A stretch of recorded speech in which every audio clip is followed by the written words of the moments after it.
Okay. Good evening, everyone. We're about to get started. Thank you all for coming out on this frosty night.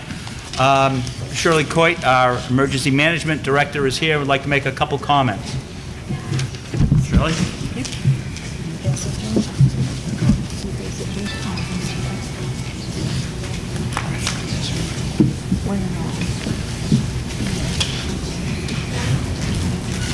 Well, this is sort of a repeat of the last town meeting that didn't happen. Can everyone hear her?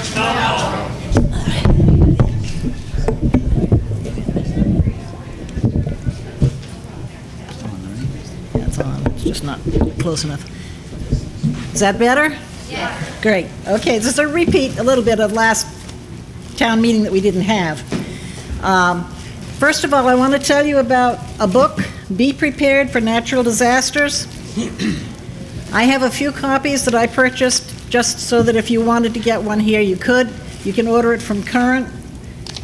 It has pockets for all the different categories of things that are important. It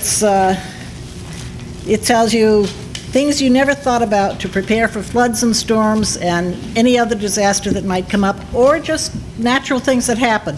It's a wonderful book. I highly recommend it. It's $10. And if you would like one, you can see me afterwards. Also, you may have noticed that it's a little chilly outside.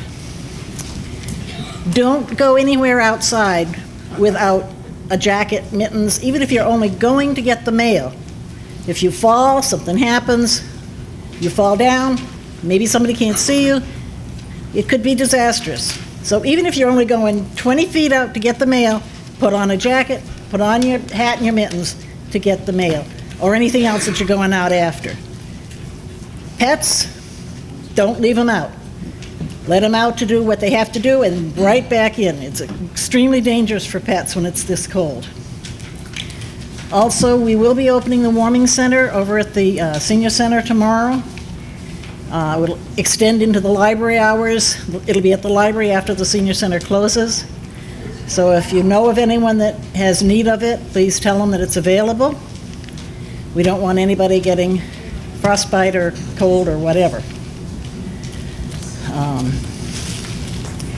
I think that's about it for tonight.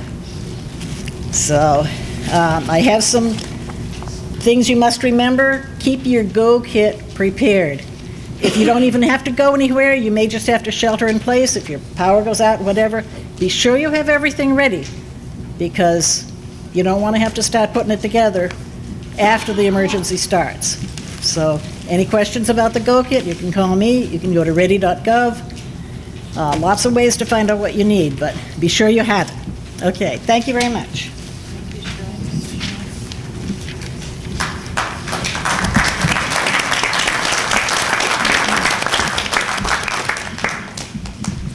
If we can get out. Yeah, you can watch up the wires. Yep. Hold on, Shirley. You got one over your foot there. The other foot. Okay.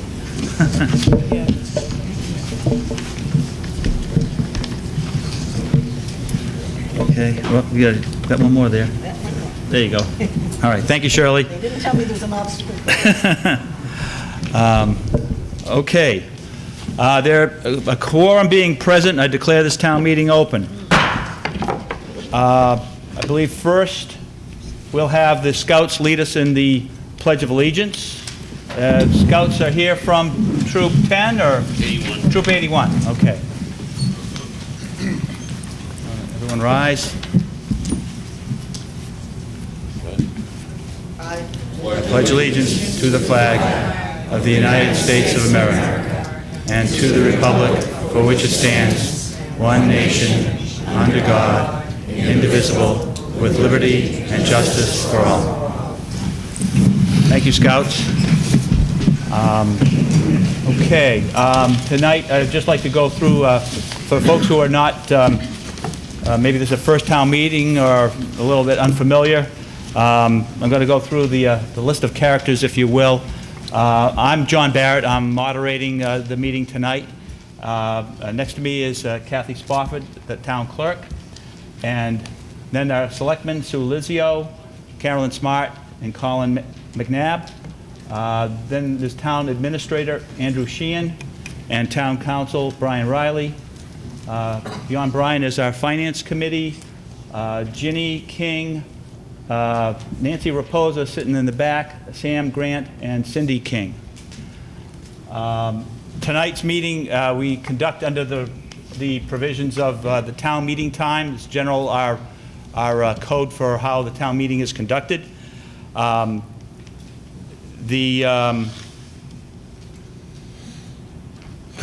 rules of order before we get started.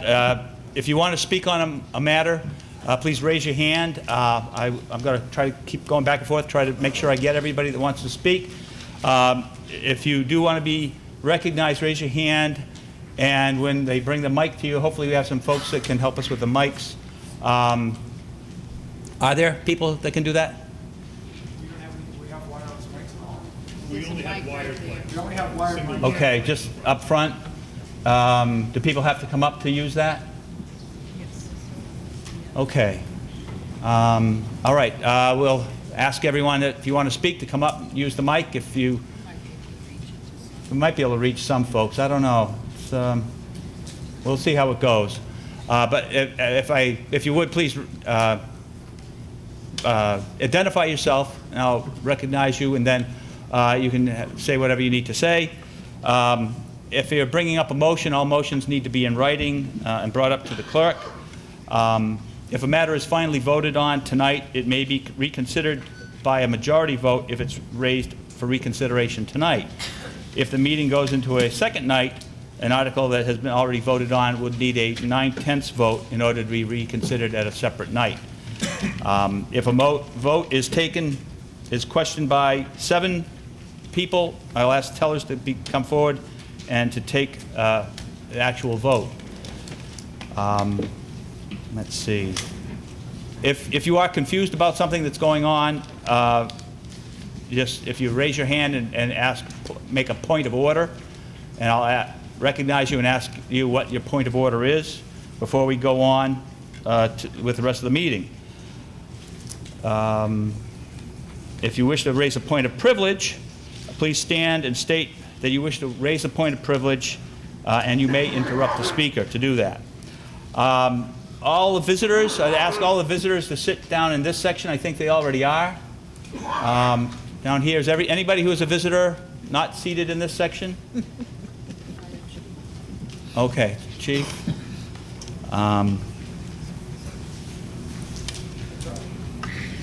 Okay. I think we're ready for the return of the warrant. Is there a return of the warrant, Madam Clerk?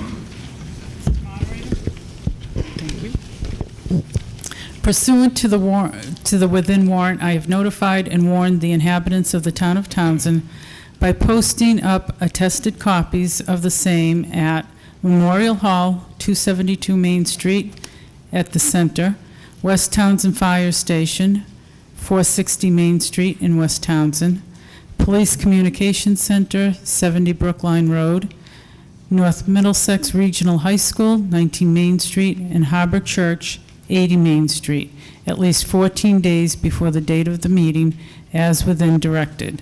Signed, John Whittemore, and it was posted November 7th, 2014. Thank you, Madam. As you know, the meeting originally was scheduled for December 3rd. It was postponed from that date to tonight's evening at Memorial Hall. At Memorial Hall, it was further opened and adjourned to this meeting venue because of the weather.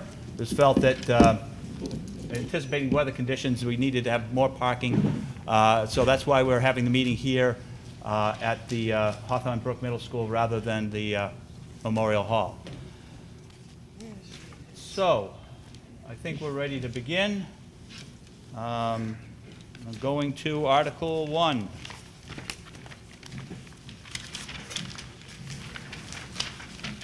Article 1, to see if the town will vote to raise and appropriate, borrow, or transfer from available funds in the Treasury the sum of, to be inserted, for the purpose of paying prior fiscal year bills or take any other action in relation thereto.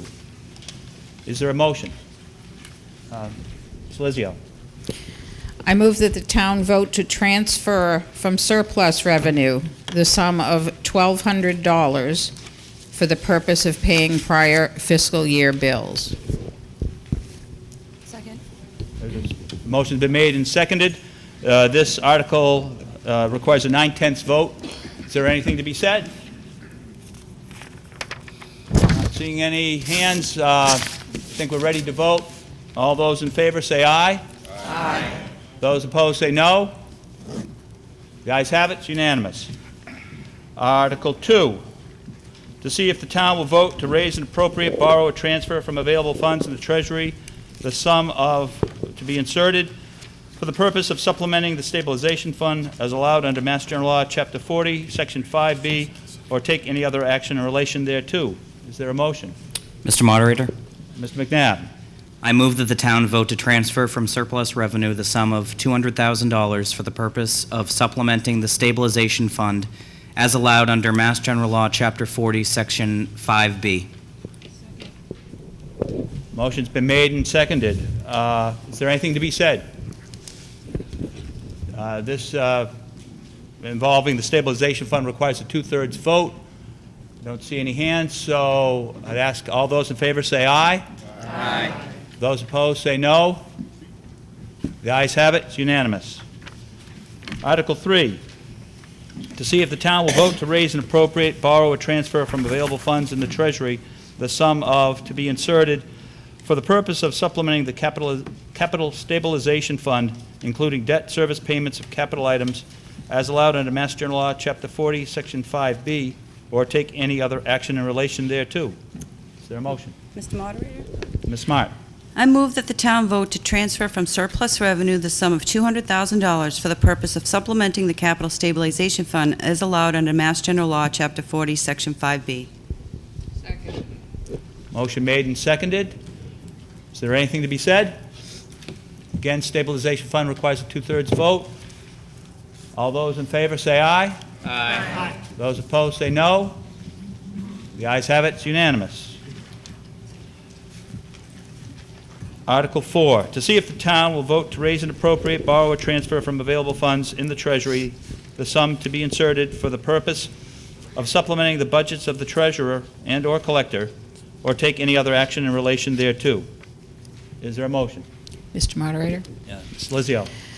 I move that the town vote to transfer from the property, casualty, and liability insurance budget the sum of $8,443 for the purpose of supplementing wages of the treasurer's office and $14,394 for the purpose of supplementing the wages of the collector's office, for a total appropriation of $22,837.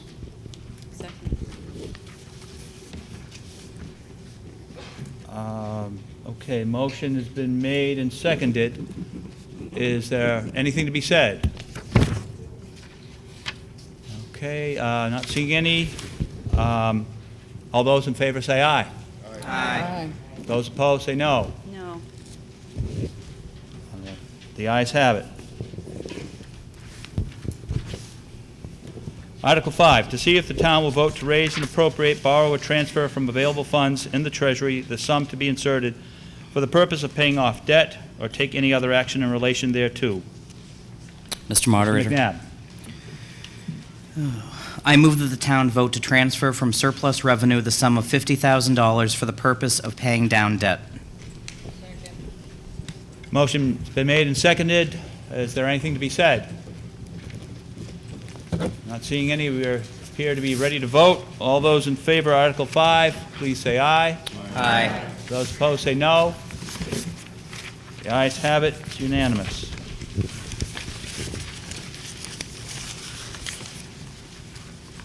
Article 6, I think, to see if the town will vote to raise and appropriate, borrow, or transfer from available funds in the Treasury this sum to be inserted for the purpose of supplementing veterans' benefits or take any other action in relation thereto. Mr. Ms. Moderator? Smart. I would move that the town vote to transfer from surplus revenue the sum of $10,000 for the purpose of supplementing the veterans' benefits. Motion's made and seconded. Is there anything to be said? Seeing any, we appear to be ready to vote. All those in favor say aye. Aye. Those opposed say no. The ayes have it, unanimous. Article 7, to see if the town will vote to raise and appropriate, borrow, or transfer from available funds in the Treasury the sum to be inserted for the purpose of supplementing Management Information Systems budget, or take any other action in relation thereto. Is there Mr. a motion? Moderator? Ms. Lizio. I move that the town vote to transfer from surplus revenue the sum of $35,000 for the purpose of supplementing the Management Information Systems budget. Is there a second? The motion is made and seconded. Is there anything to be said? Not seeing any comment. Seems to be routine, I guess. All those in favor say aye. Aye. Those opposed say no.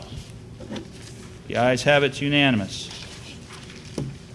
Article 8, to see if the town will vote to raise and appropriate, borrow, or transfer from available funds in the Treasury the sum to be inserted for the purpose of supplementing the building department budget, or take any other action in relation thereto. There's Mr. Hanks.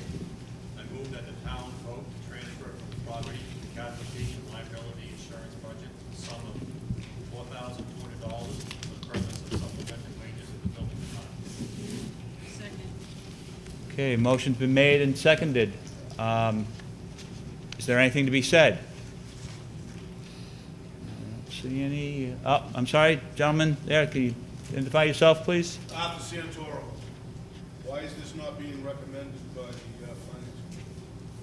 finance? Question comes on the motion. Is someone from finance able to respond?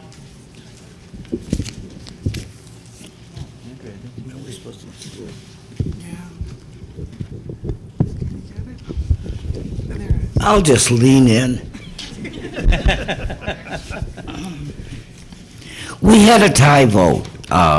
Two of us felt that it was an obligation that the selectmen had committed us to, and as such we had to pay it. And two of us felt that the person who switched their jobs and applied for this job should have been satisfied to take it at the rate it was offered at, not in addition so that she didn't lose money from the job. The job she had previously paid more than this job was rated as paying, and they moved the pay rate to, so she didn't lose any money. And that was it. We could never resolve our difference of opinion. Comment comes on the motion. Is there anything else to be said? There is not. Appears we're ready to vote. Mr. McNabb. I just wanted to explain from the board's behalf. A majority of the board decided to pay her the higher wage given her experience and longevity with the town. Ms. Wood. Yeah, we entertained that as well, and we didn't feel that her job in the assessor's office helped her much in handing out permits in the building inspector's office, that it was not a parallel job. Okay, comment comes on the motion. Is there anything further to be said? Not seeing any. It appears we are ready to vote.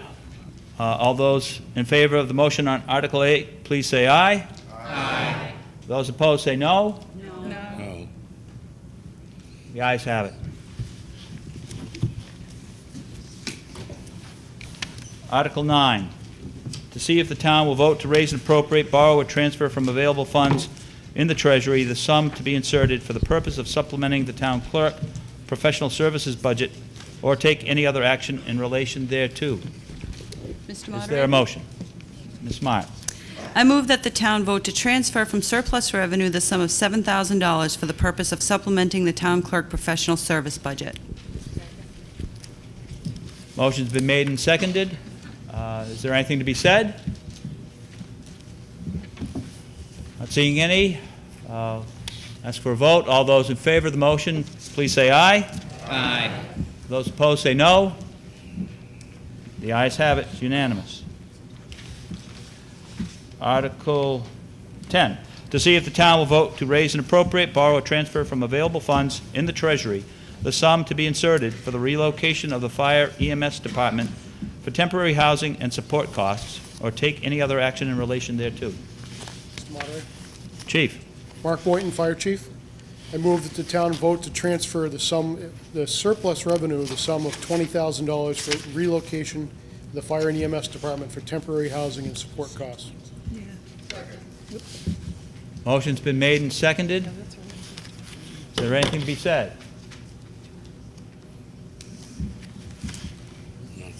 All right, doesn't appear to be any questions. Appear that we're ready to vote. All those in favor of the motion on Article 10, please say aye. Aye. Those opposed say no. No.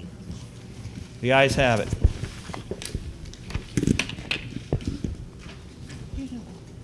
Article 11, to see if the town will vote to raise and appropriate, borrow, or transfer from available funds in the Treasury the sum to be inserted for the purpose of supplementing the fiscal year 15 operating budget, or take any other action in relation thereto. Is there a motion? Excuse me for just 1 second.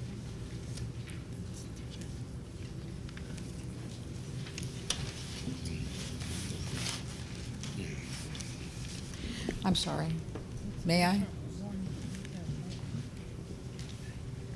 Change, right? This is, I read it as this is, Andy.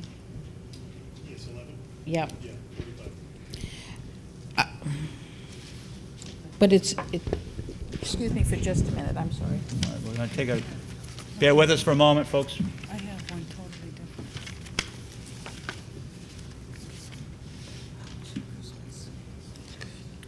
That's an older one, I think. So this is it, right? Okay. I'm sorry. I'm ready. All right, Ms. Lizio?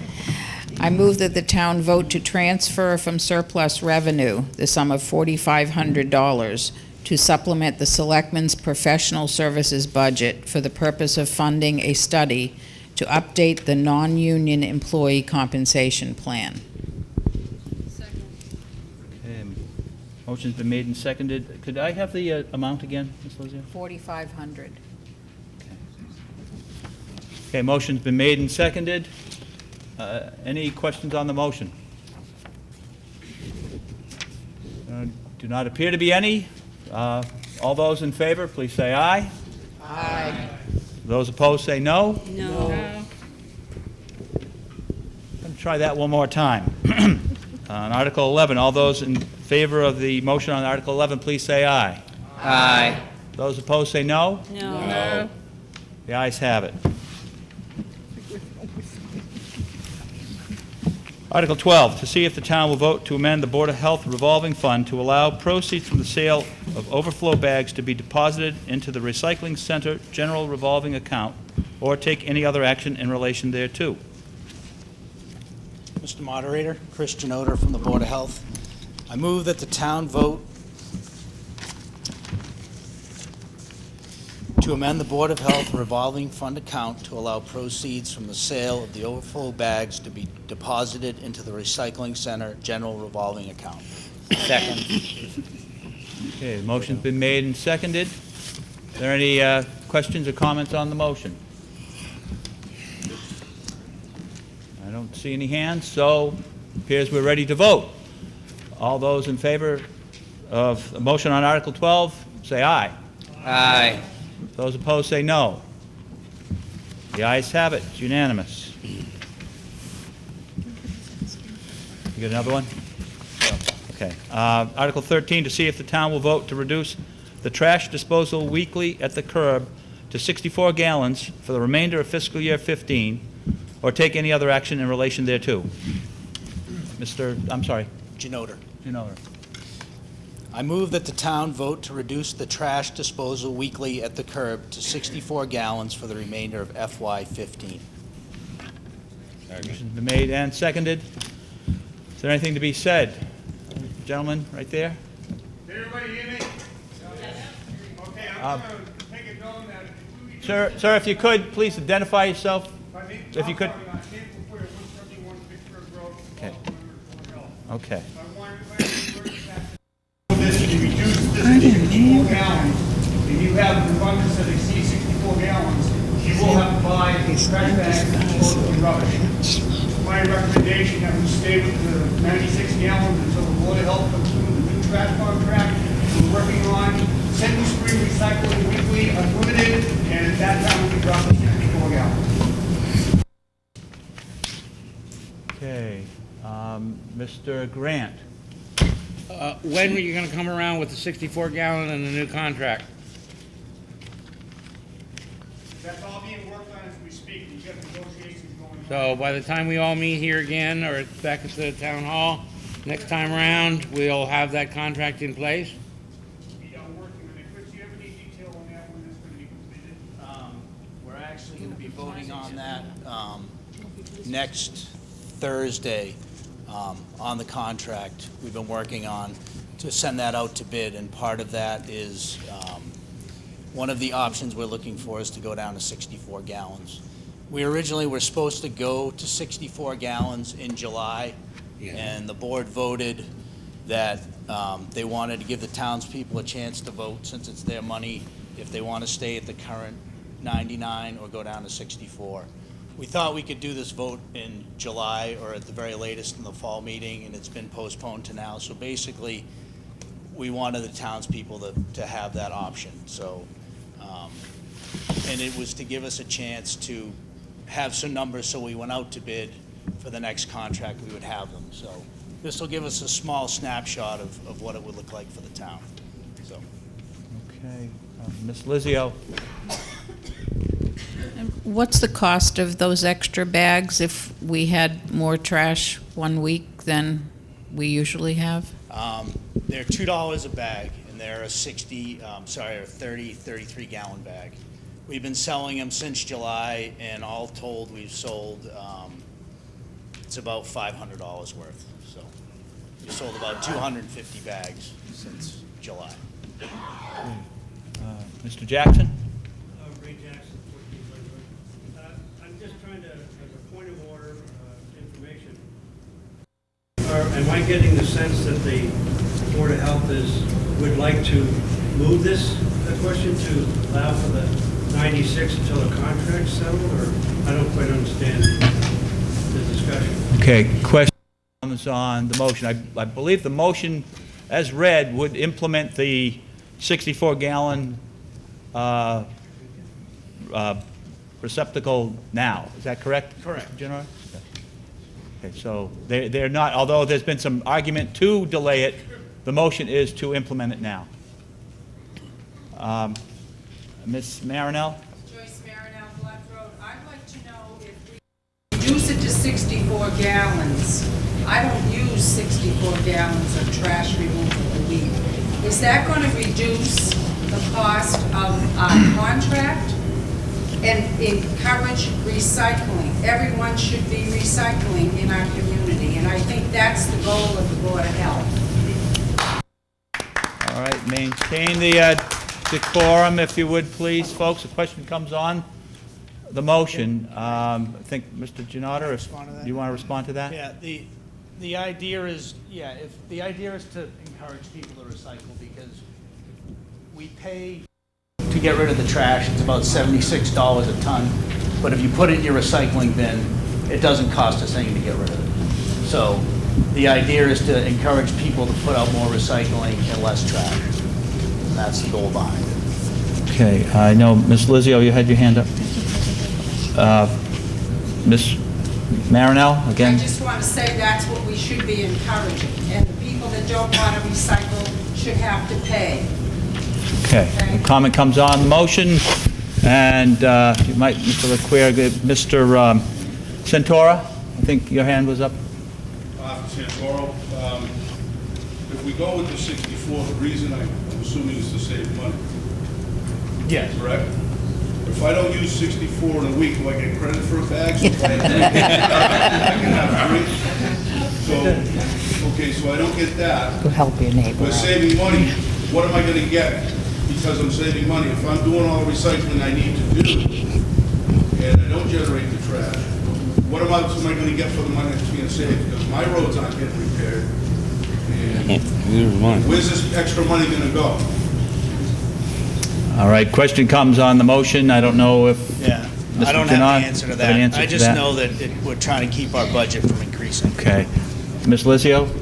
I'm just curious, we've heard from two board members. This article is on here. How did your board as a vote about putting this on? Was it a split vote, or?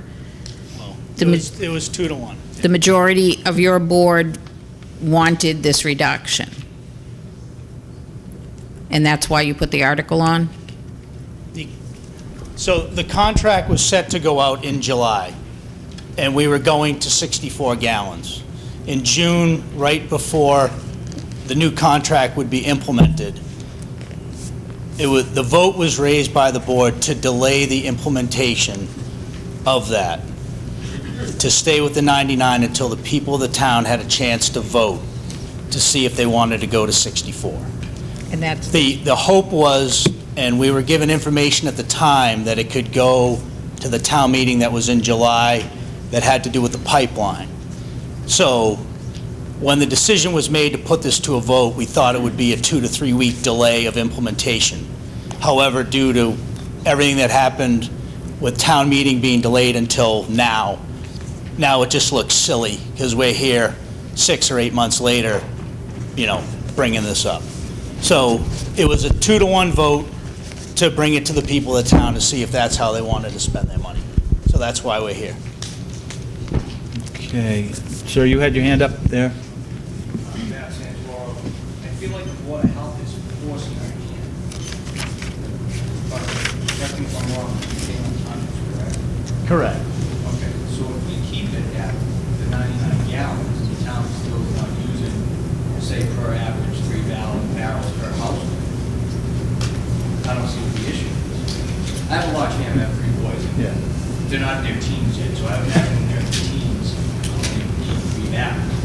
But if we're not paying for it, if we're not using it, then what's the issue? I feel like the Board of Health is forcing our hand. No one's hands are forced to recycle. I recycle. I don't feel that this is right. Our hands are trying to spin it. It's not our budget then. That's not the case. Well, I think Mr. Sheehan, Thank you, Mr. Moderator. address that? There are 2 components to the trash contract. There's the collection charge, which is the cost for G.W. Shaw's to go around and pick up everybody's trash at the curb and take it to their disposal site. That's a fixed cost. I don't recall. I think it's around $400,000 per year. The other piece of it is what we call the tipping charge or the disposal charge. That's the cost per ton.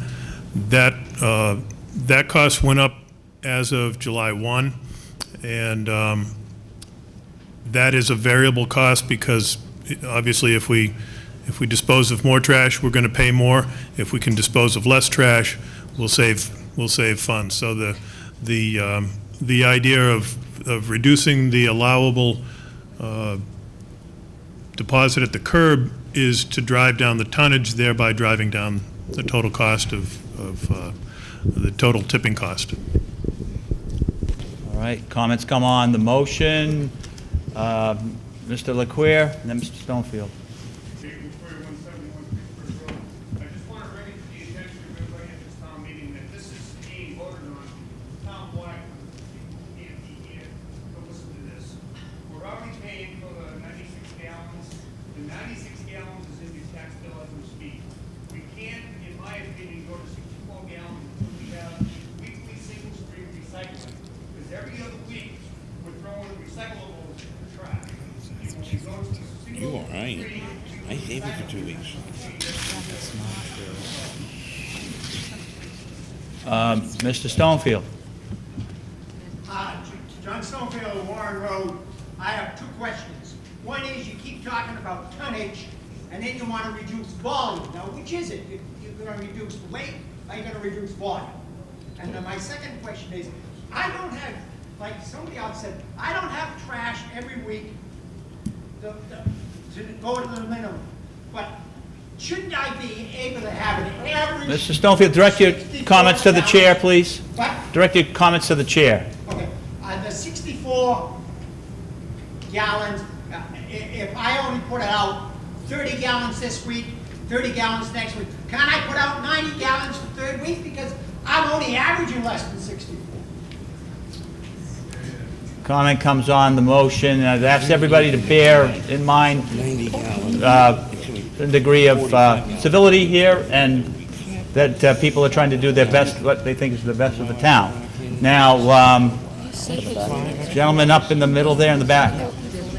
There's a lady. Yeah, yeah.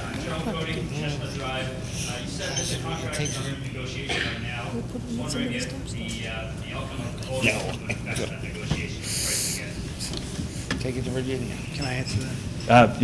If anybody from the Board of Health or Yeah, Mr. Gennaro? we're currently getting ready to put it out to bid. But it's, whether or not we go from 99 to 64, it doesn't affect the initial cost of the contract. The idea is if you reduce the volume people put out, hopefully it'll reduce the weight, but you can't go around and weigh everybody's trash. I mean, we could, but that would drive the cost up.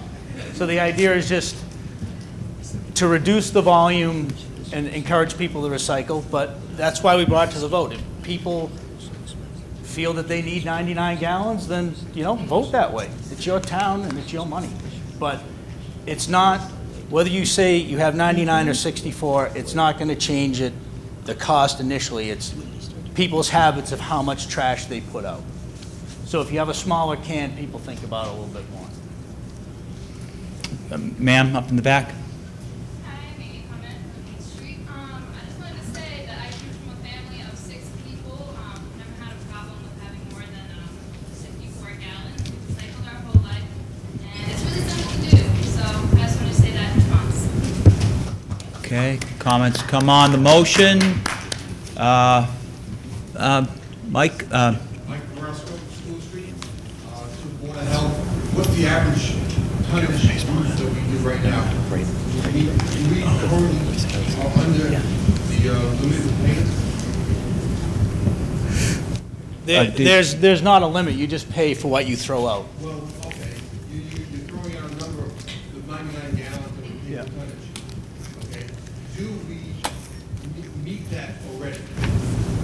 Is the average person, the average now, under 99? Yes. Most people only put out 64 or less a week. Okay, so why do we need to change it? But it isn't. Okay. Everybody does. All right, trying to get a couple different folks, if you don't mind. Gentlemen off to my far right, on the left. Will Hacker, Warren Road. Can we move the question, please? Second. Okay. Motion's been made to move the question. This requires a 2/3 vote. It's not debatable. All those in favor of moving the question, cutting off debate, say aye. Aye. Those opposed, say no. No. I don't think that's 2/3. So the debate will continue. Well, let's have a little bit more discussion. Sir, you had your hand up.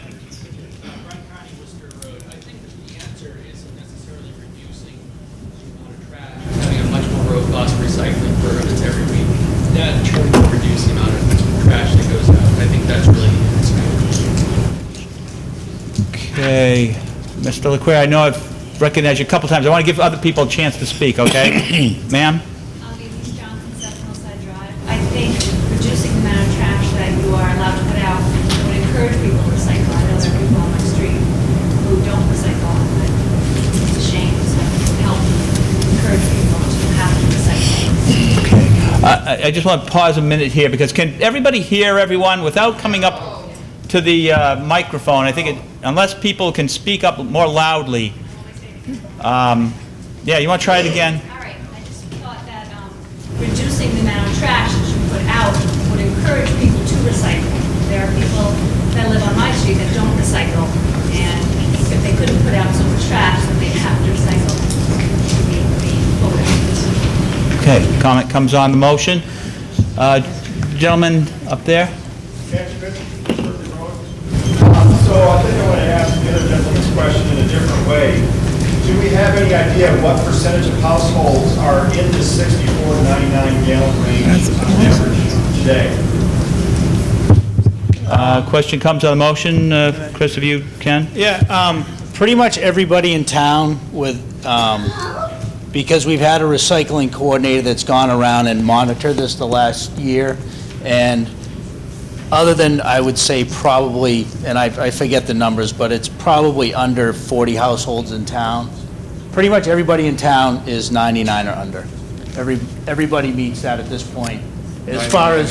You mean 64? No, our current is 99 and under, and people are meeting that. We don't have the numbers on the 64 and under. So, That's the number you need. but, I mean, people drive, you drive around on trash day. How many barrels do people have out? Mr. Leclerc? Folks, please be recognized before making a comment. Mr. Leclerc? I just wanted to do this as my final comment. If we go down to the 64 gallons, anybody that has a party, after a holiday, whatever, wants to buy additional bags, we were in their trash. Until the new contract is in effect, we have to do the recycling. It's my suggestion that the town stay with the 96 gallons, eliminate the unnecessary BS. Thank you. Can I just say one thing to that? Well, I got one other person recognized. Yes, no, I'm sorry. Yeah, Mr. Santora. I know. Reduced to 64? Are we not going to have any vote on it then? It's just going to be mandatory? Right now, one of the options in the contract is to go to the 64-gallon toter is one of the options we have. But we're also bidding it as it currently stands at the 99. And the other thing is, we're not guaranteed to have weekly recycling under the new contract.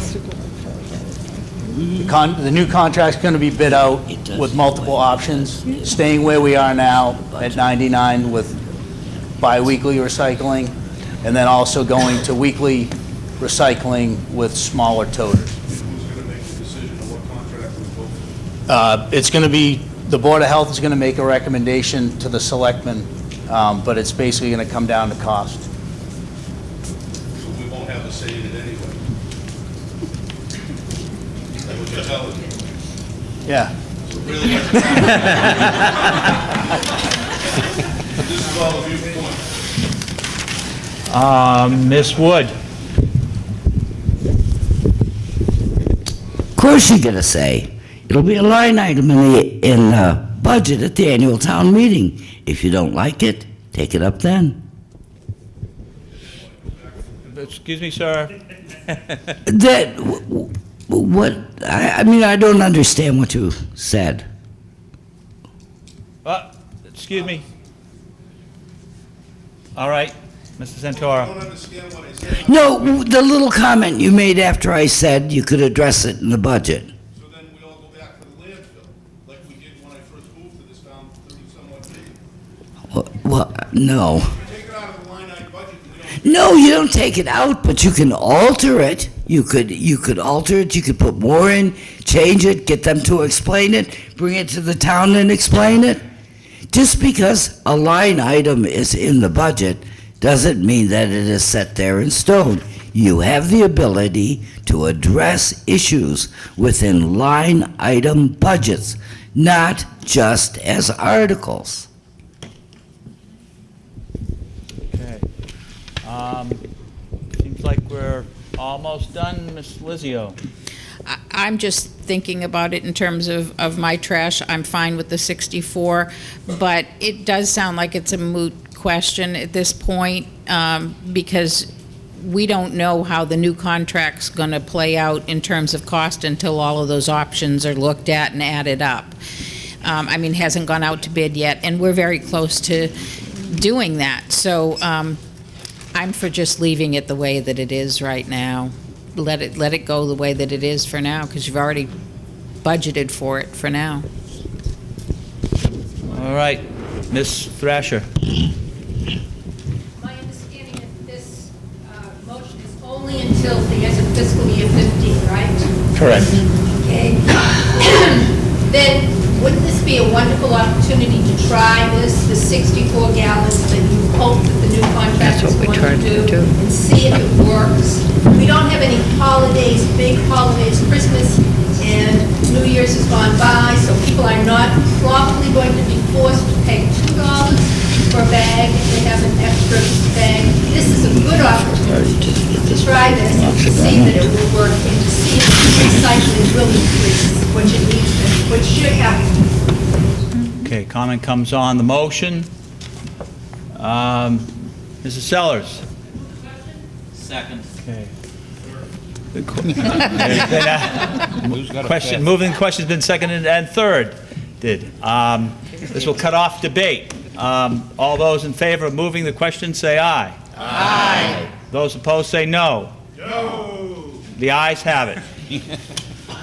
That brings before you the motion, which is to see if the town, well, the motion was to move that the town vote to reduce the trash disposal weekly at the curb to 64 gallons for the remainder of the fiscal year 15. All right, all those in favor say aye. Aye. Those opposed say no. No. Well, I think we're going to have to count this one. I don't think we designated counters as yet. So I'm going to ask Mr. Cloutier, Mr. Fortin, Mr. Jackson, and let's see, Mr. Stonefield. I think you guys have all done this before. Ask Chris for the motion. Oh, Chris, do you have the motion on that? So he's feeling fantastic. Oh, you're doing good. No, just bop up and down those stairs. You can't do it, we'll get someone else. Okay. Let's see, I think you can't really divvy, there's 4 of you, so we only need 2? All right, then I'm just going to have you go up down the rows. Okay? So just to, why don't, yeah, Ray, Herc, and Steve, do you want to do it then? Okay, all right. All right, all those in favor of the motion, please stand. I've seen this.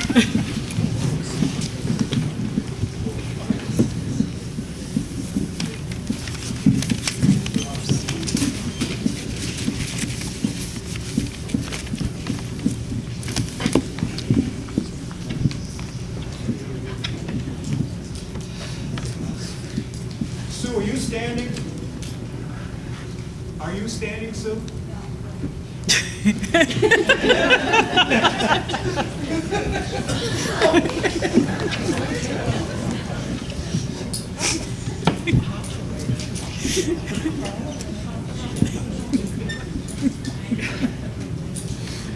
Usually get asked that when I'm sitting. My husband used to say, "Sue, stand up."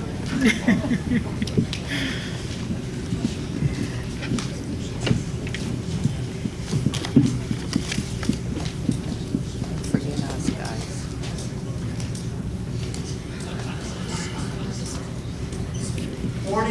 Did you get us? You get the stadium and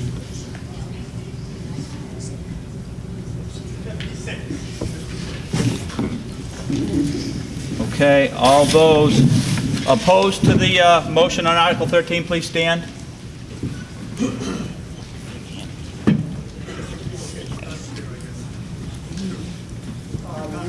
Yeah.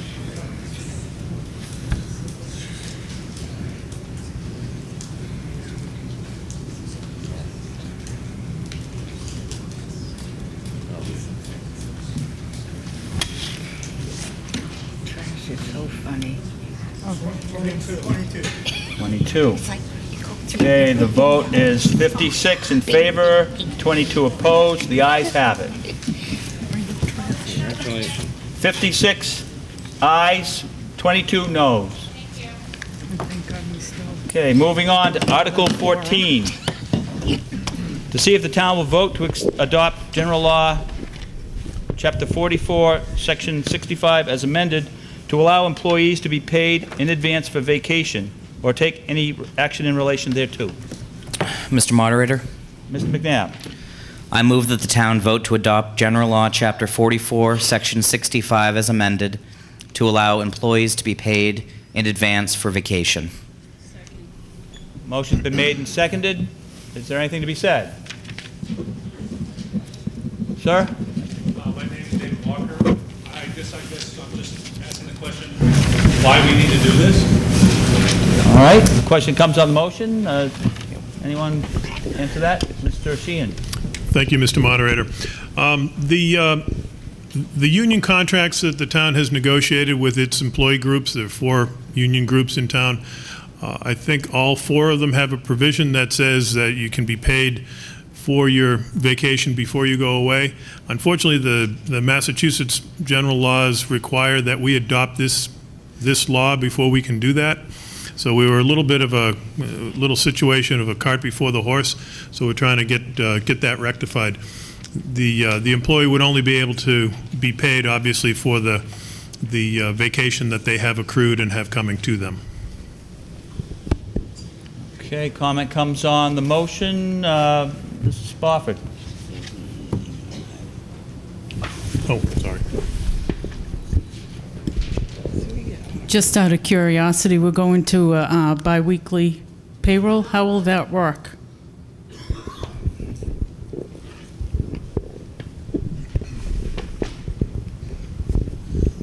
Mr. Moderator, if I can. Please do.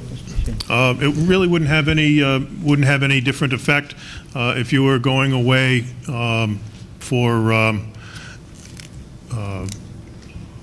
2 weeks. You know, you could, for instance, you could still get paid for your vacation in advance of your time away. Comment comes on the motion. Mr. Thrasher.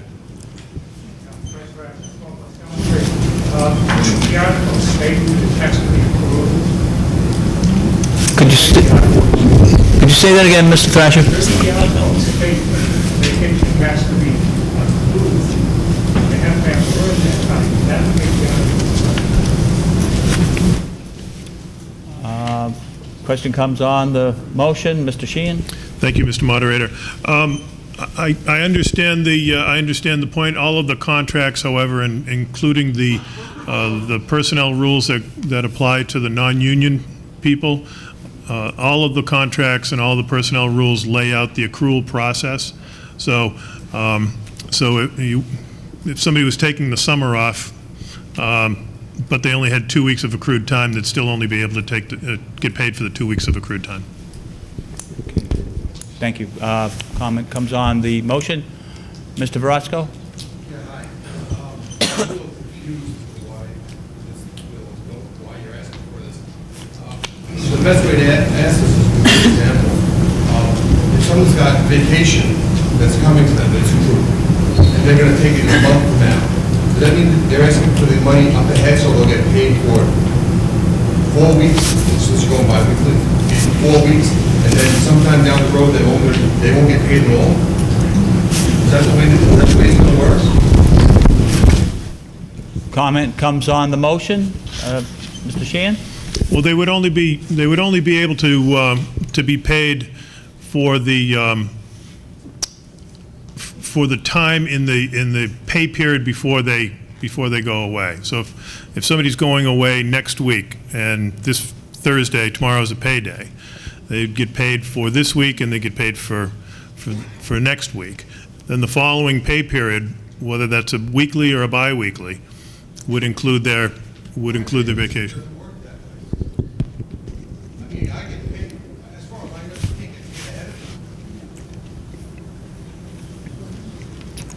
Gentleman up in the back.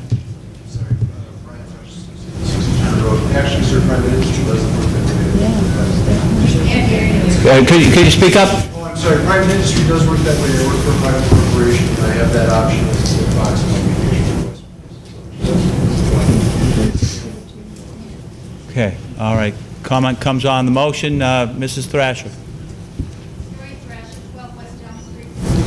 Didn't you say, Mr. Sheehan, that this was already negotiated with the union employee, the union contractors? So isn't this a moot point? I mean, we do have to approve this, we have approved these contracts. I mean, so I'd like to move the question. A time-honored practice has been that you can't move the question after you've made a comment or a argument. So I'm Mr. Moderator? see if there's a response to the comment. Mr. McNabb. I'd like to move the question. Okay. That's the way to do it. All right. Motion's been made and seconded to move the question. Requires a 2/3 vote. All those in favor of moving the question, please say aye. Aye. Those opposed, say no. No. The ayes have it. It is before you. Article 14, move that the town vote to adopt General Law, Chapter 44, Section 65, as amended to allow employees to be paid in advance for vacation. All those in favor, please say aye. Aye. Those opposed, say no. No. The ayes have it.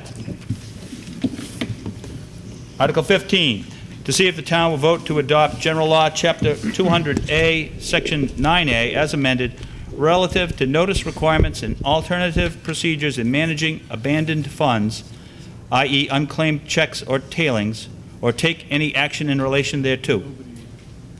Is there a motion? Mr. Moderator? Mrs. Smart.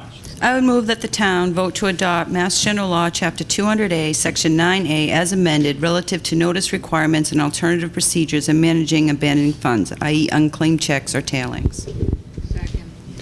Motion's been made and seconded. Is there anything to be said? Not seeing any hands. I think we're ready to vote. All those in favor say aye. Aye. Those opposed say no. The ayes have it. It's unanimous.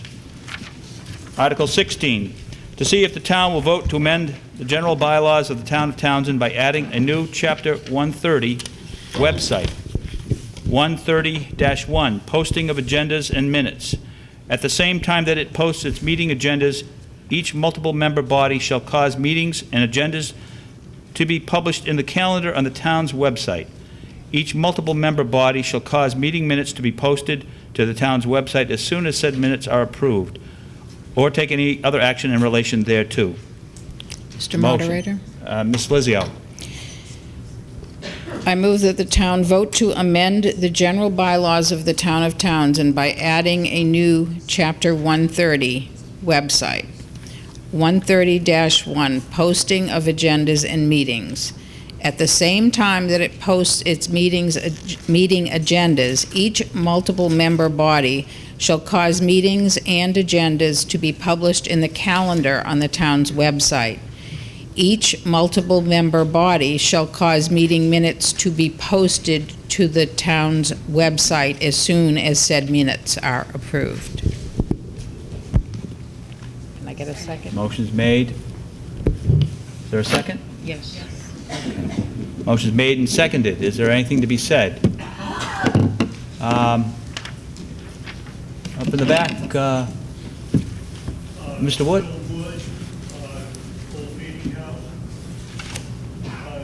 Question, is each multiple member board capable of causing it to be published? Question comes on the motion. Ms. Lizio? We talked about that. There are some boards that don't have full-time support staff, so someone within the town hall will be doing that for them. The whole purpose of putting this in there was to make it a requirement that agendas and minutes be on the website, and that we'll, within the town hall, figure out how to make that happen and be able to support the boards that can't. Comment comes on the motion. Ms. Wood? It's a little more limited than that. None of the boards that meet in the evenings have access to the website. I believe there are I want to say 5, but that doesn't strike me as right, maybe 7 people who have it. And it will cause terrible clogs until things are worked out. This is a foolish bylaw. It'd be a nice thing to have done. It was a foolish bylaw to put on because it's going to cause endless work to a number of people who are willing to take this on, like the town clerk, who I would lean on personally. Ms. Smart. I appreciate what my colleagues are trying to do, and that's trying to supply as much information to the townsfolk as possible with putting their minutes and agendas online. And I agree with it completely. I don't agree with creating a law with no enforcement, no guidelines as to how this would occur, and then how would you hold people responsible who cannot upload these things? I think this should be a policy directive, and I think we should supply a way for our boards to be able to do it before we pass a law. Comment comes on the motion. Anything further to be said? Ms. Lizio. This was an attempt to be as transparent in our government as we can be. I had gotten some phone calls from people who said, when was the last meeting of this particular group? And I didn't know. I mean, if they had called Kathy, they would have known. But they said that they were looking on the website for minutes and weren't able to find them because they wanted to know if a specific topic was covered and what happened. And I mean, they can go to Kathy. They can go to the town clerk's office to get that information too, but then she has to rifle through and find it. This way, it's automatically done when it's done. And I happen to believe that it's all of the board's responsibilities to see to it that the public is informed as to what we're discussing and what we're voting on and when. But I believe in full transparency, and I think that figuring out administratively how that's going to occur happens after you say, yes, do it, please. So I support this totally because I think you have the right to know. It's your government. Comment comes on the motion. Sorry. Yep. Karen Clement.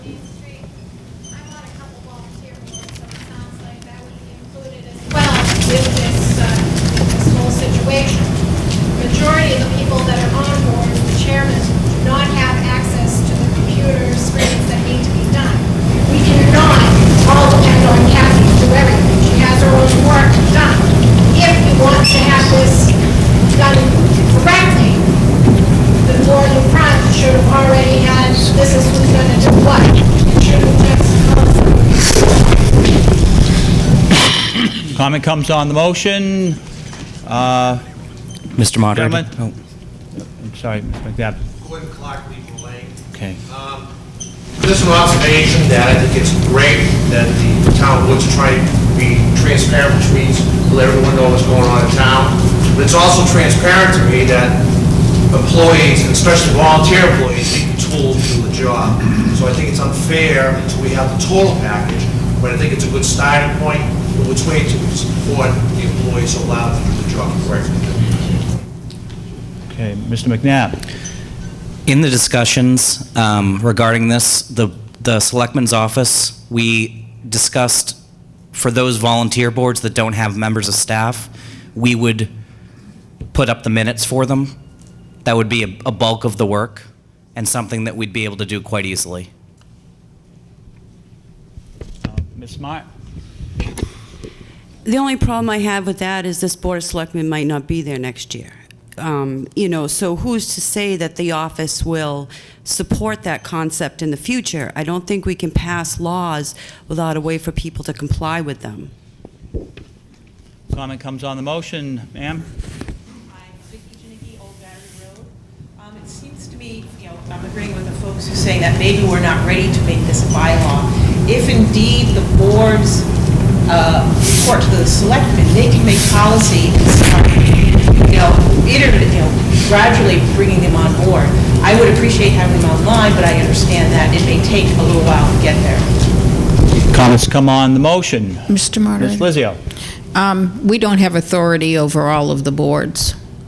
And that's, my concern is I don't want anyone in the public feeling like any one of our boards is not being totally transparent with what's going on with their meetings. And if you guys are comfortable and you feel like everything's just going fine and that you're fully informed, then that's fine.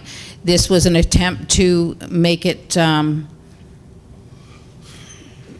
so that we are fulfilling our responsibilities, and that and it's a responsibility that we have by law already to post meeting agendas and minutes have to be published. So I just think it's going along with technology and it's making it easier to show you, but if you're not worried about it, I'm not.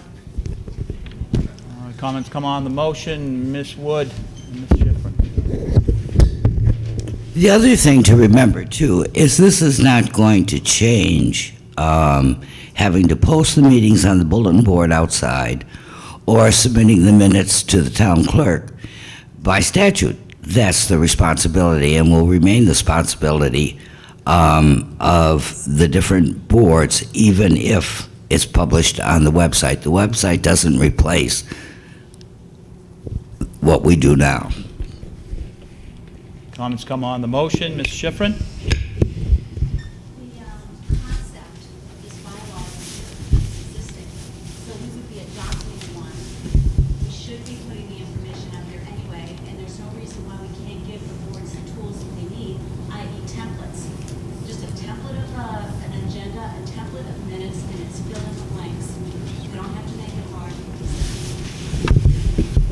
Comments come on the motion. Ms. Thanks, Yoder. Maplewood Drive. We need to get into the 21st century, people.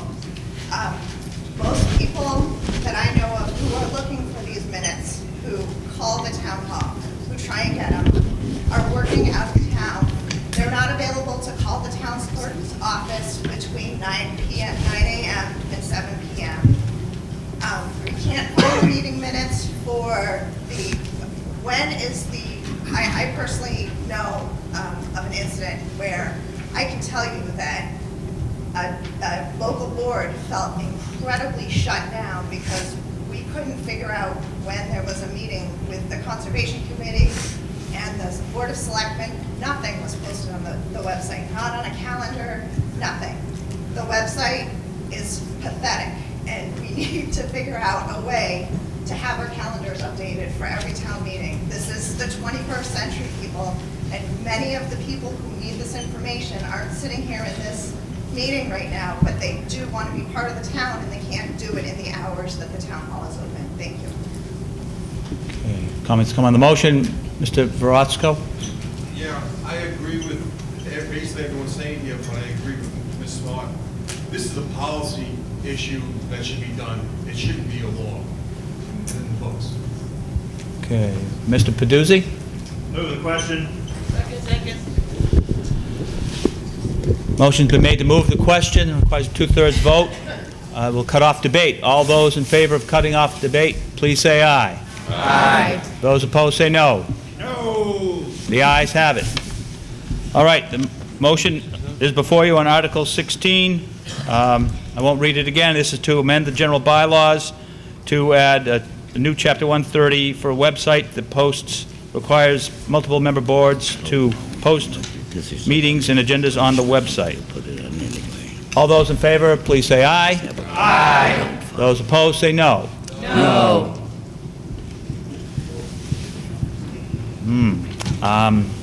Now try that one more time. All those in favor, please say aye. Aye. Those opposed, say no. No. I'm going to ask the counters to come forward again. I can't tell.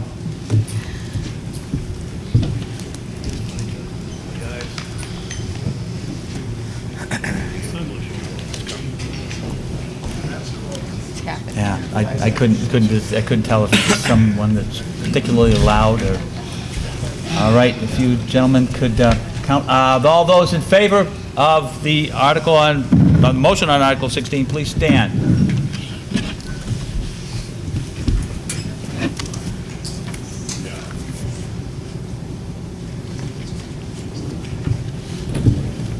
And I'm sitting. Actually, I was going to grab one, then I didn't.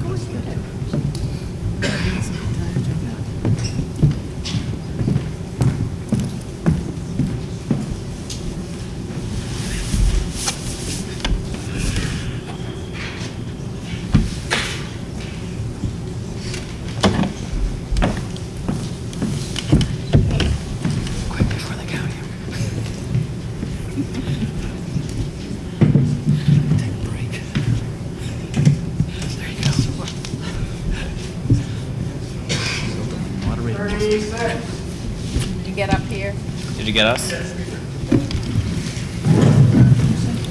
All right, all those opposed, please stand.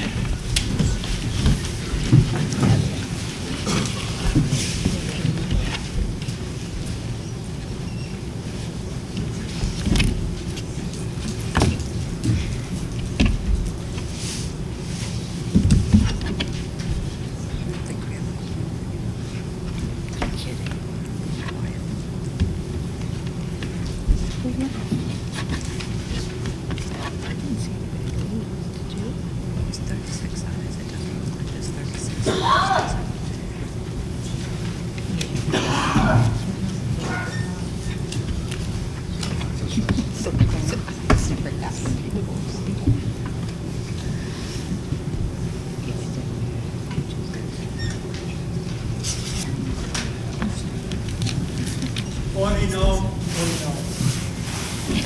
40 no. Okay, 36 in favor, 40 no. The noes have it. Article 17. To see if the town will vote to amend zoning bylaws, Article 6, land use regulations of the Code of the Town of Townsend, as follows. Article 2, Section 145-5, word usage and definitions, by adding the following italicized, underlined definitions to the existing list in alphabetical order. In this bylaw, the following terms shall have the following meanings unless a contrary meaning is required by the context or specifically prescribed. Words used in the singular include the plural, and words used in the plural include the singular. Words used in the present tense include the future. Right of way. The sideline of a street or way as determined by deeds and plans recorded at the Registry of Deeds, or a building line laid out under Mass General Law, Chapter 82, Section 37, where no line is thus legally established, then a line parallel with and 20 feet distant from the center line of a traveled way. Stone walls. Includes assemblages of stone involving at least 1 cubic foot of wall material per linear foot totaling not less than 10 feet in length. Trees. Includes a living tree whose trunk has a diameter of 4 inches, measured 4.5 feet from the ground. Trees, cutting and removal. The removal of 1 or more trees, trimming of major branches, or cutting of roots sufficient in the tree warden's written opinion to cause eventual destruction of the tree, or take any other action in relation thereto. Is there a motion? Mr. Moderator, can we move the second reading? Is the motion in the same form as the proposed motion? It is, Mr. Moderator. All right, I will ask to see if there's anyone that's opposed to waiving the reading, second reading of the motion. Is there anyone opposed? Not hearing any opposition? I believe we can discuss this. This is a zoning amendment and requires a 2/3 vote. Mr. Peduzzi, do you have the planning board's report? I do, Mr. Moderator. In accordance with General Law, Chapter 40A, Section 5, the Planning Board held a public hearing on Monday, September 22nd, 2014, to review a proposal submitted by the Planning Board to amend zoning bylaw Article 2, Section 145-5, word uses and definitions. The Planning Board voted unanimously to recommend adoption for the following reasons. 1, in order to comply with Mass General Law, Chapter 40, Section 15C, the Scenic Road Act adopted by the town, these definitions correct the absence of language needed to enforce state regulations related to unauthorized removal of trees and/or stone walls along scenic roads within the town's right-of-way. The language is based on definitions utilized by the town of Groton. Number 2, adding definitions will clarify requirements in the Planning Board Rules and Regulations, Section 175-31 through 34, and also aid in the enforcement of the Scenic Road Act. Number 3, the Planning Board consulted with the Zoning Enforcement Officer, Rich Hanks, regarding the definition for right-of-way and acknowledged that many roads have varying widths. However, it was noted that this definition would be used to apply to circumstances where there is no clear right-of-way evidenced either by the physical structure of the road or by reliable documentation. Number 4, following consultation and discussion with the tree warden, Don Masuko, it was confirmed that the proposed tree-related definitions will not conflict with Mass General Law, Chapter 87, Shade Trees, Section 1, Public Shade Trees, and Section 5, Cutting Down, Trimming, or Removing Bushes and Small Trees. These sections authorize tree wardens to trim, cut, or remove trees of a defined size in conjunction with utility companies whenever there is a risk of interfering with power supply or when safety issues are involved.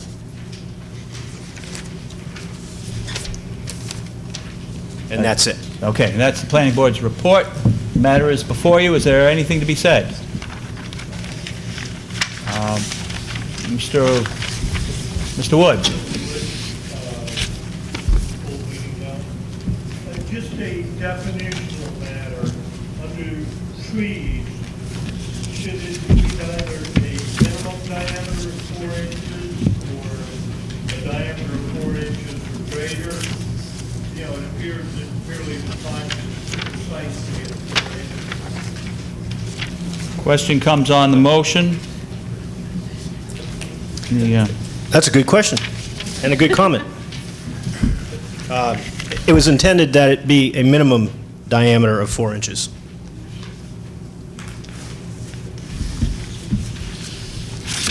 Right. Is there, all right. Is there anything else to be said? Mr. Rahala.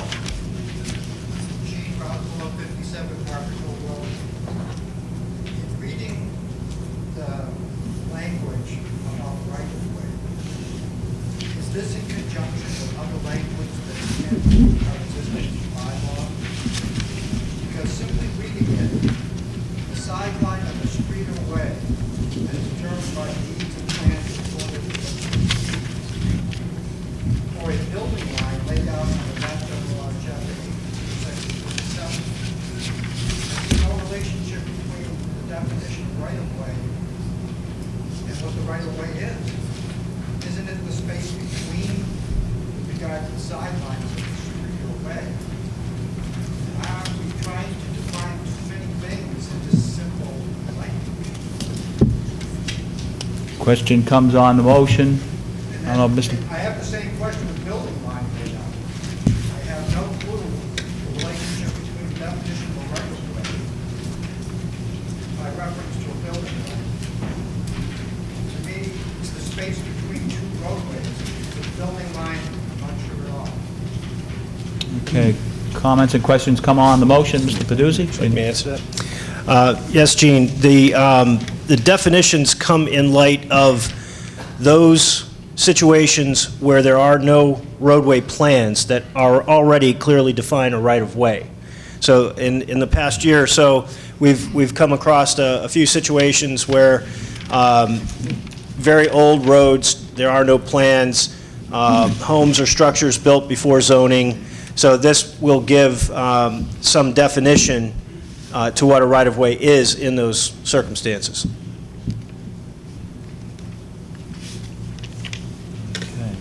Comments come on the motion. Gentleman there? Will Hackler, Warren Road. So, am I to understand that if there's a tree that happens to be bigger than 4 inches, that's 20 feet from the center line, which is on my property, I can't cut unless I get approval for it? Mr. Peduzzi? That's what you voted for when you voted in the Scenic Roads Act.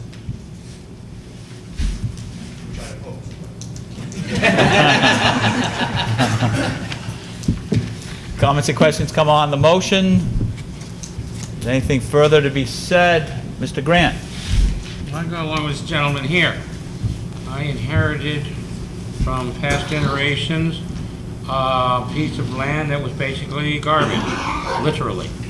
There are a lot of weed trees growing along my road that I consider junk that are larger than that. And I am slowly, year by year, taking away the undergrowth, replacing it with $100 or $200, what do you call it, Christmas trees, whether they be white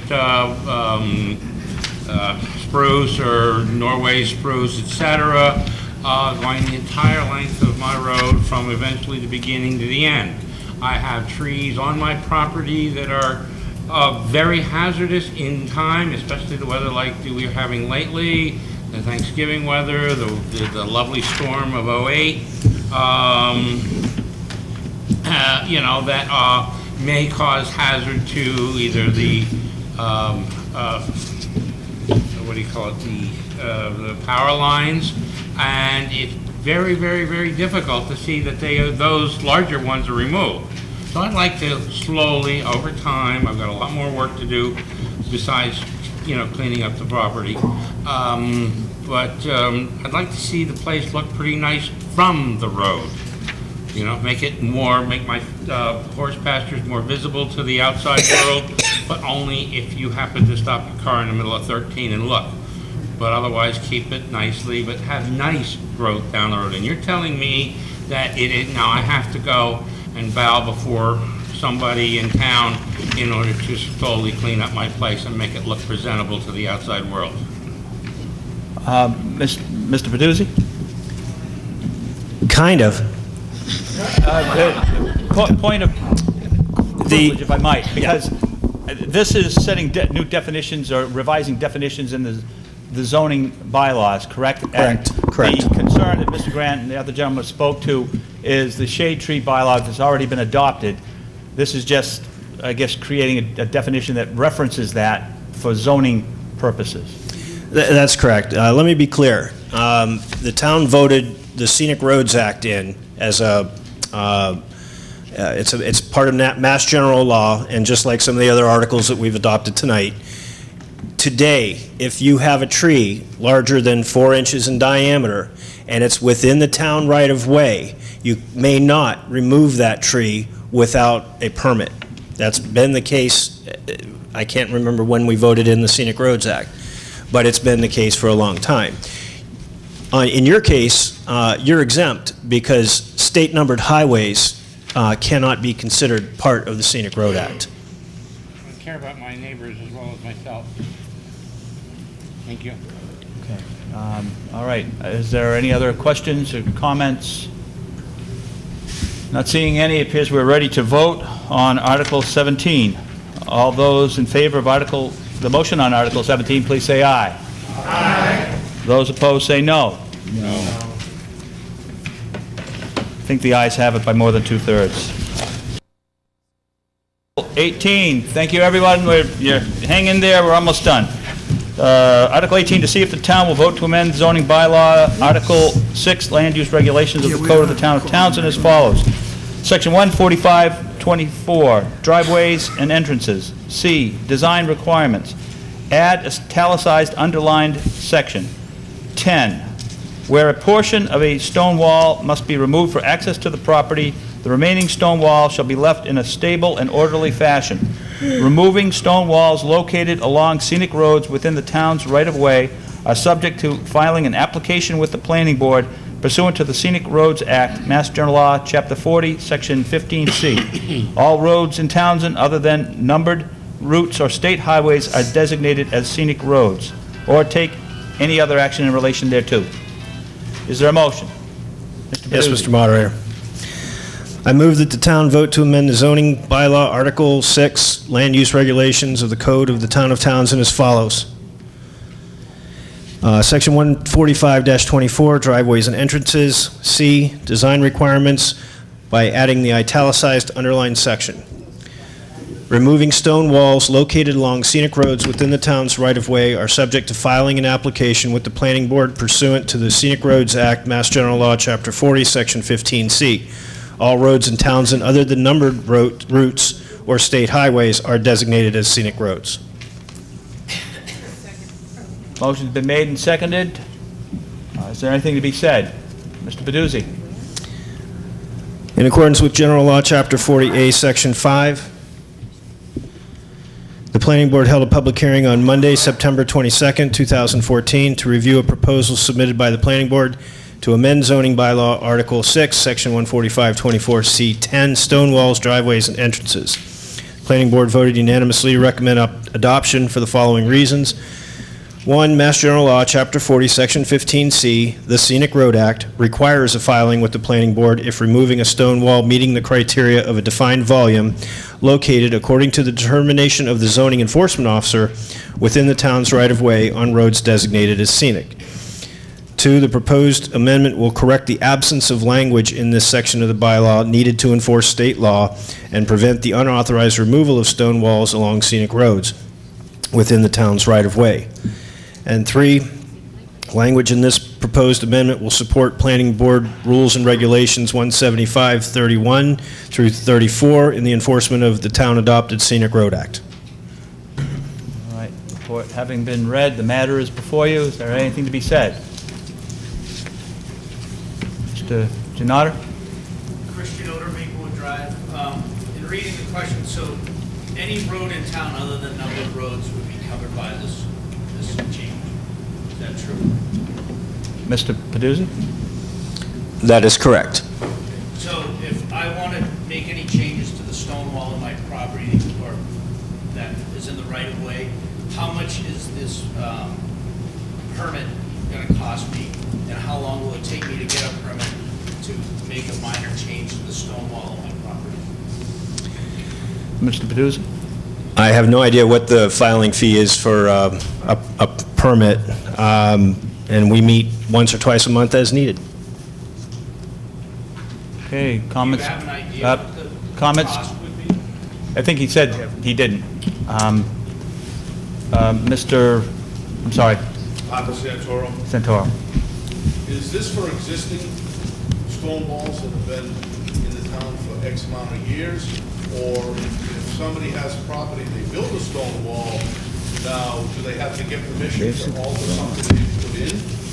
How does this work? If somebody wants to enhance their property with a stone wall, now they got to beg for permission to open it up a little bit? Mr. Peduzzi?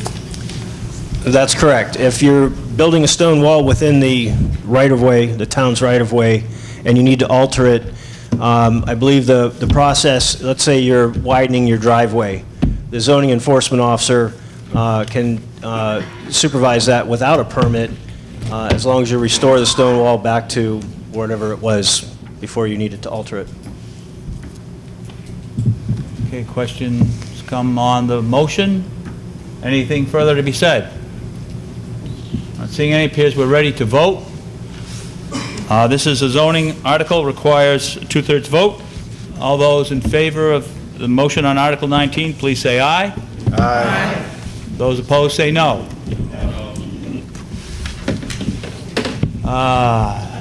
Well, the ayes have it, but I am loath to declare. I'm going to ask for one more time. Now, That was 18. That was 18. I'm sorry. I said 19. I meant 18. I'm going to try that one more time. All those in favor of the motion on Article 18, please say aye. Aye. Those opposed, say no. No. The ayes have it by 2/3.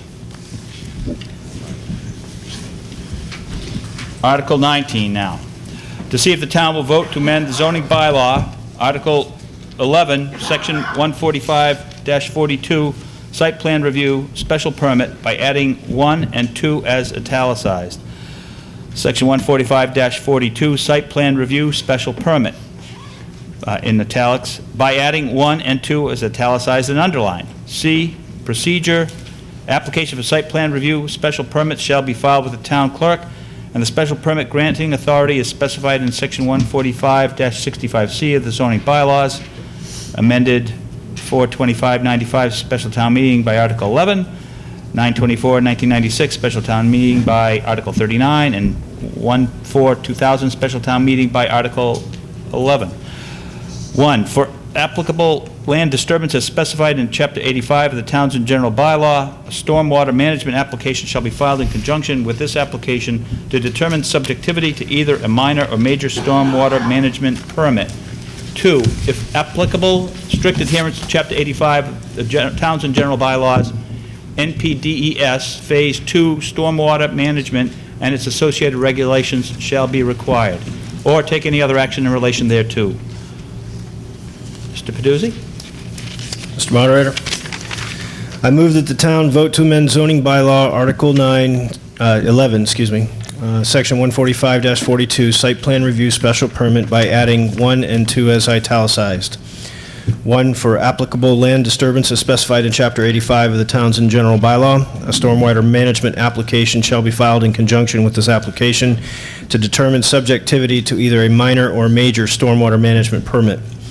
2, if applicable, strict adherence to Chapter 85 of the Townsend General Bylaws, NPDES Phase 2 stormwater management and its associated regulation shall be required. Motion's been made and seconded. Is there a report, Mr. Peduzzi? There is, Mr. Moderator. In accordance with General Law, Chapter 48, Section 5, the Planning Board held a public hearing on Monday, September 22nd, 2014, to review a proposal submitted by the Planning Board to amend zoning bylaw Article 9, Section 145-42. One of these must be in error. In the motion for our Article 19, it says Article 11, and our Planning Board report reflects Article 9. And I don't have the bylaws in front of me to tell you which one is correct. Article 9, 145-42C, 1 and 2, site plan review special permit. The Planning Board voted unanimously to recommend adoption for the following reasons. 1, the proposed amendment will clarify requirements to submit a stormwater management application in conjunction with the application for a site plan review special permit whenever a project will meet the threshold of applicable land disturbance as specified in Chapter 85 of the Townsend General Bylaw. And 2, the proposed language will bring requirements for this section of the bylaw into compliance with the federally mandated National Pollutant Discharge Elimination System, aka NEPDES, Phase 2 Stormwater Management Permit, as authorized by the Clean Water Act and outlined in the town's Stormwater Management General Bylaw, Chapter 85. Okay. All right. This is report in favor by the Planning Board, and we're checking on the article, but I think apart from the article number, it's still going to be governed by Section 145, Section 42 in the zoning ordinance. So we can clarify the article number at a later date and continue with the debate if there is any. Is there anything to be said on this article? Not seeing any hands. Appears we are ready to vote. Again, it's a zoning article, requires a 2/3 vote. All those in favor, please say aye. Aye. Those opposed, say no. The ayes have it by 2/3. Article 20, and I'll read this, but I hope someone is going to move to waive the reading of the motion. Mr. Moderator, I move that we waive the reading of the article. All right. Motion. All right. Is there anybody opposed to waiving the reading of the article and instead hearing the motion? No one opposed? Therefore, Mr. Peduzzi, can you give us the motion? Thank you, Mr. Moderator. I move that the town vote to amend the town's zoning bylaw, Article 16, renewable/alternative energy, Section 145-87, wind energy systems. A, 1, applicability, B, definitions, and D, 2, C, NEC compliance by adding the italicized and underlined sections. So I'm going to skip right to that. Okay. Does everyone understand? The only thing that's being changed, you see what's in the existing bylaw right now. The only thing that's being changed or added is the italicized portion. Building integrated wind energy facility. A wind energy facility shall be considered to be building integrated if it is designed to be permanently mounted on a building or other inhabitable structure. This definition applies to wind turbines of any capacity that are designed to be operated in direct contact with a building. This definition also covers, for the purposes of this zoning provision, other wind energy facilities primarily used for land-based applications which may be permanently mounted and operated on a building. And then at the very end of page 2, under section C, 1 or 3 line electrical diagram detailing wind turbine associated components and electrical interconnection methods with all NEC, National Electric Code, and applicable Massachusetts Electric Code amendment compliant disconnects and overcurrent devices. Second. Motion's been made and seconded. And we need a report from the planning board. Mr. Peduzzi. Thank you, Mr. Moderator. In accordance with General Law, Chapter 40A, Section 5, the Planning Board held a public hearing on Monday, September 22nd, 2014, to review a proposal submitted by the Planning Board to amend zoning bylaw Article 16, Renewable Alternative Energy, Section 145-87, Wind Energy Systems. The Planning Board voted unanimously to recommend adoption for the following reasons. 1, the proposed amendment was prepared in response to a recommendation from the Attorney General's office following their initial approval of the bylaw to add a definition for building integrated wind energy facilities. The language for the proposed definition is taken from the state model wind energy bylaw. 2, the Attorney General's office also recommended the town clarify stated requirements related to electrical code adherence. The Planning Board Administrator consulted with Bill Choate, Town Electrical Inspector, and Rich Hanks, Building Commissioner, to solicit their recommendations and help draft language related to electrical compliance. The amendment reflects currently available language and guidelines. Okay, thank you. The motion's been made and the report also made. Is there anything to be said on the article and the motion? Don't see any hands, so I think we're ready to vote. All those in favor of the motion on Article 20, please say aye. Aye. Those opposed say no. No. The ayes have it by 2/3. That brings us to Article 21. I am going to exercise, before we get to this final article, a point of privilege. I'd like to recognize Jean Rahala, our former moderator, and who's present here tonight, and candidate for, held up Townsend's colors in the recent election for state representative, and I'd like to ask Jean to stand and receive a round of applause.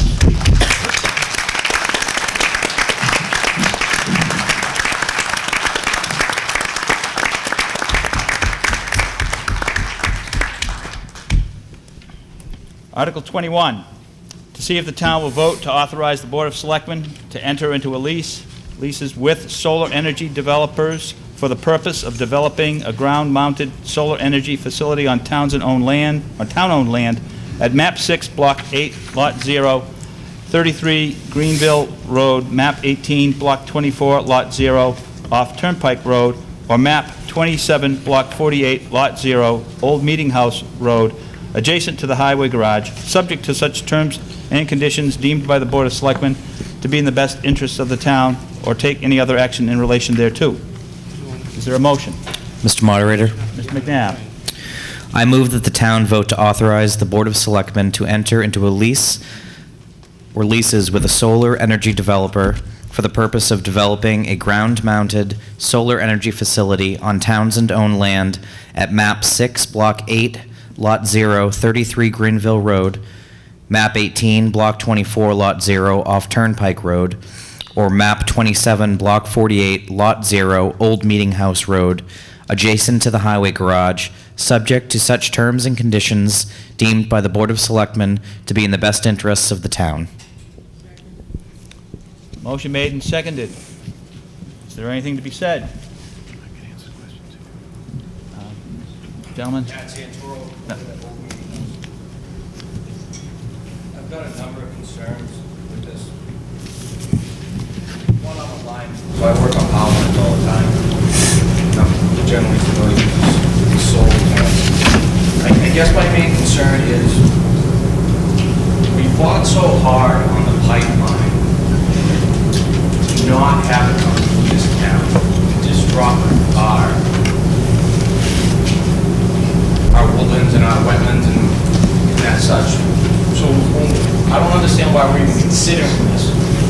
When these solar farms require us to clear cut acres of our town forest, to put in solar panels, which they're not going to be placed in the field. They come in, put a grounding system in, they load stone over the ground, and then they put the panels in.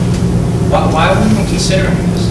Aren't we just opening the door for Kinder Morgan to say, will you allow such and such acres of land for solar panels? Why do we have an issue with us coming in and cutting a 50-foot swath for our right-of-way for our gas line? And it's not cost-effective anyway in the long run. The price has gotten down because of federal subsidies, but how does the town benefit from this in the long run? Okay, questions or comments come on the motion? Is there any reply or any other thing, anything else to be said? Mr. Moderator. Thank you, Mr. Moderator.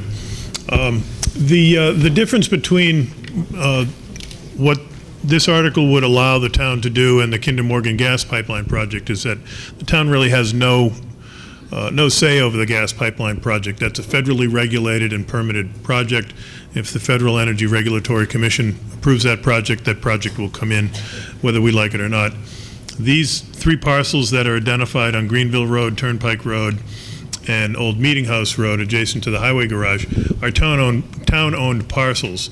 The town would have, through the Board of Selectmen, would have the jurisdiction over deciding what the size of the project is. If the board wants to do it in such a way that there is no tree removal, or there's a limited amount of tree removal, that's completely in the town's control. The reason this is before you is because several years ago we adopted zoning that allowed for this use, but we had a sort of an unfinished piece of the business, which was we never had the piece that authorized the selectmen to actually enter into a lease to do this. So these are town-owned parcels. The control remains with the town as opposed to the Kinder Morgan project. Mr. Jackson? I'm just curious, are any of these 3 properties currently under conservation or have recreational trails or anything on them already, or these are just open land right now with no plans for any use at the current time? Question comes on the motion. Mr. Sheehan? I'm not aware that there are any recreational trails on any of these properties. One is the former landfill. There are some access roads through that property. The other is a small 2-acre parcel on Turnpike Road, which is essentially it's a former landfill, as I understand, with no recreational use now. The other is a portion of the highway garage. Mr. Rahala?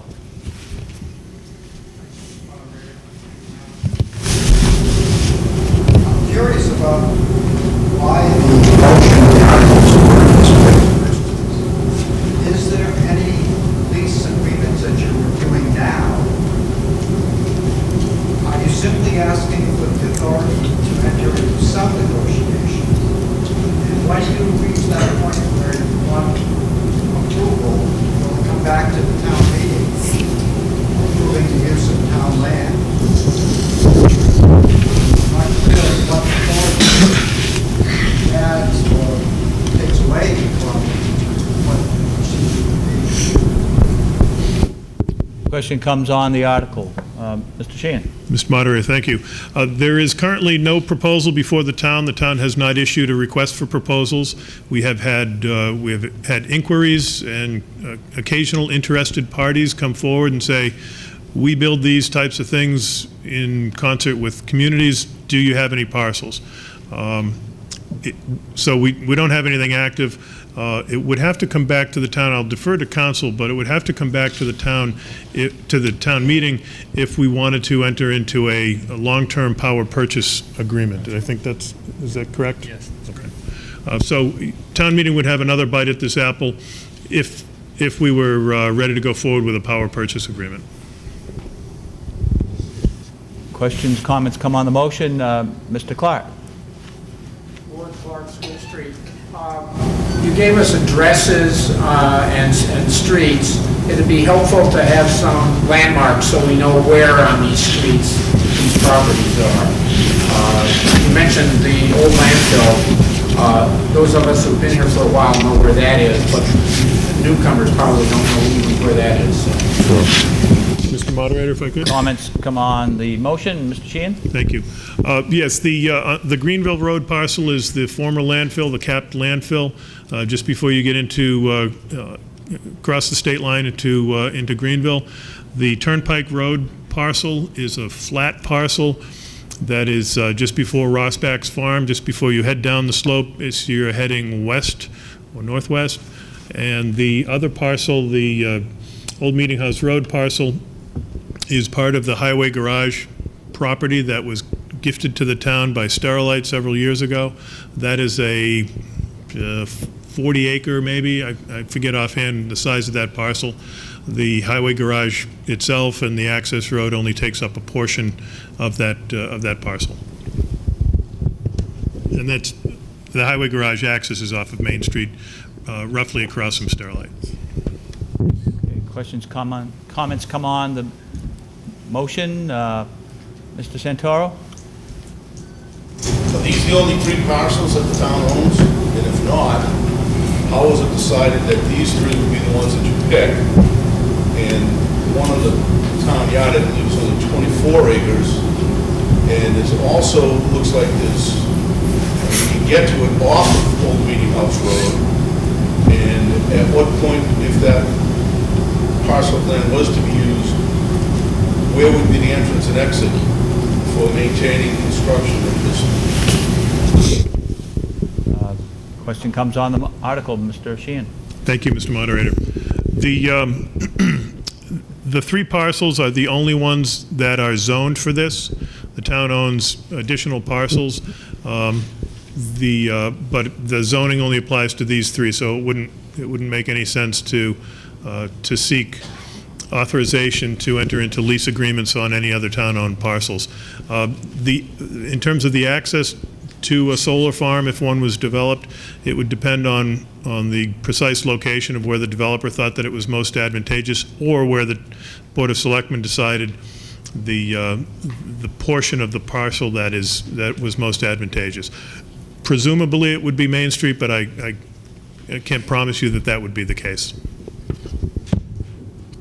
Questions, comments come on the motion. Mr. Santoro.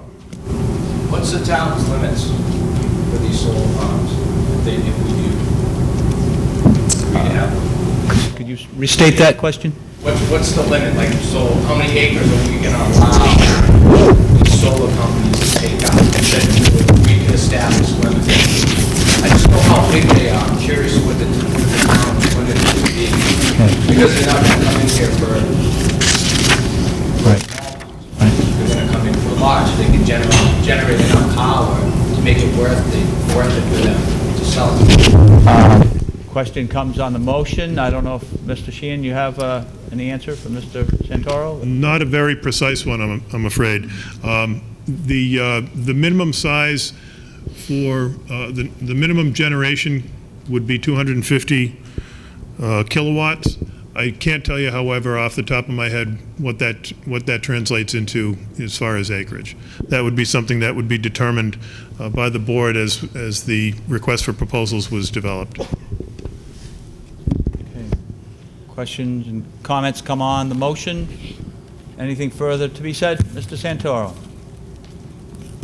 Would it be advantageous if you people wanted to get permission to maybe sit down with a few solar companies, find out exactly what they need to cut, and you're going to need to cut trees for solar to work, because it works from the sun. I know I have a project on one of my buildings they're very technical, they have all kinds of instruments. So it's going to be definitely clearing of the land.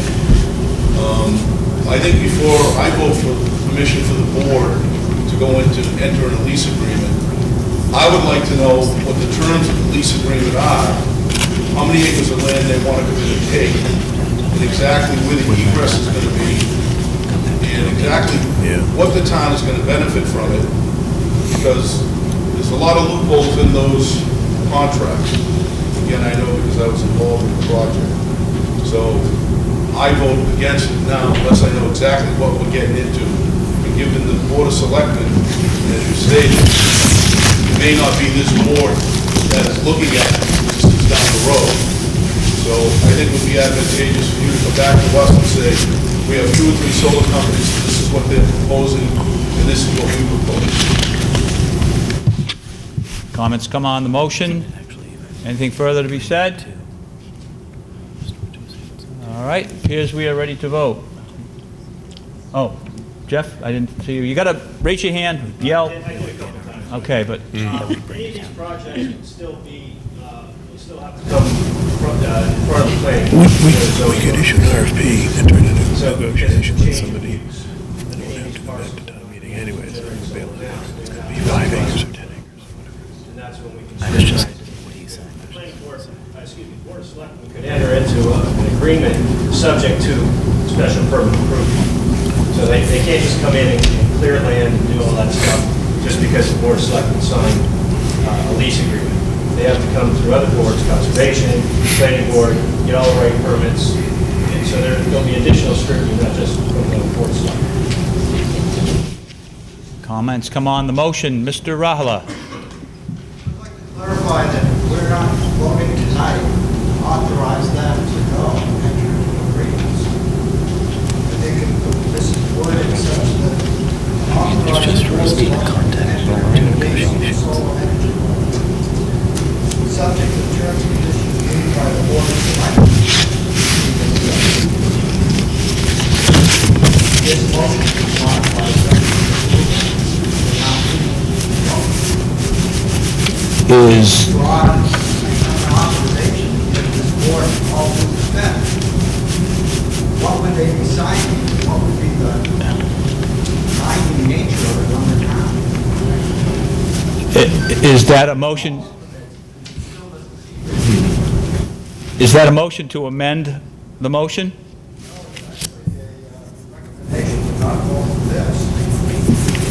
Okay. All right, comments come on the motion.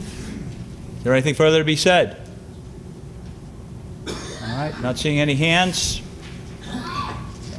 This is a majority vote. Back to a regular majority vote here.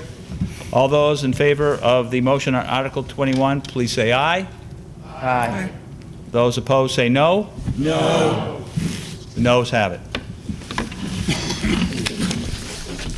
Mr. Moderator, Mr. McNabb. I move that we dissolve town meeting. Motion made to dissolve town meeting, seconded. All those in favor say aye. Aye. Those opposed? No, the ayes have it.